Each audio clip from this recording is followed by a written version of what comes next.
Hi అందరికీ, నేను స్వరూప. మన సబ్స్క్రైబర్ అడిగిన ఇంకొక డౌట్ చూద్దాము.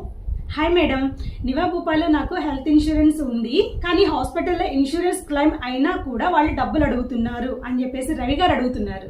సార్, మీకు హాస్పిటల్లో జాయిన్ అయిపోయిన తర్వాత క్లెయిమ్ అన్నది ఇష్యూ అయిపోయింది, మీరే చెప్పారన్నమాట. అంటే నివా భూపా కంపెనీ మీకు డబ్బులు అంటే బిల్ ఇవ్వడానికి యాక్సెప్ట్ చేశారు, కానీ హాస్పిటల్లో వాళ్ళు మిమ్మల్ని డబ్బులు అడుగుతున్నారు అని చెప్పేసి మీరు అంటున్నారు.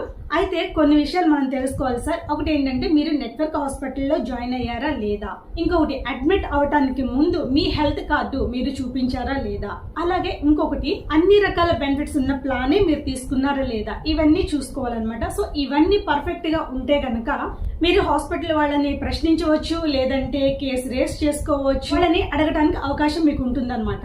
ఎందుకంటే ఒక్కసారి నివా భూపా మీకు క్లెయిమ్ ఇచ్చింది అంటే గనక మీరు మీ రూపాయి కూడా ఖర్చు పెట్టాల్సిన అవసరం ఉండదు సార్. మొత్తం బిల్లు కంపెనీయే భరిస్తుంది.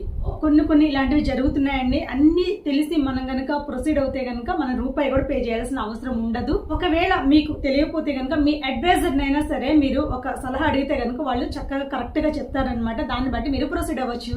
ఇలాంటి ఎన్నో డౌట్లు మీకు ఉండొచ్చు, కాబట్టి నాకు కామెంట్ చేయండి. మీ కామెంట్ కి నేను షార్ట్ వీడియో చేసి పెడతానన్నమాట. ఇలాంటి డౌట్లు అందరికీ క్లియర్ అవ్వాలి కాబట్టి. సో నా ఛానల్ ని సబ్స్క్రైబ్ చేసుకోండి, అలాగే వీడియోస్ కి లైక్ చేయండి, షేర్ చేయండి.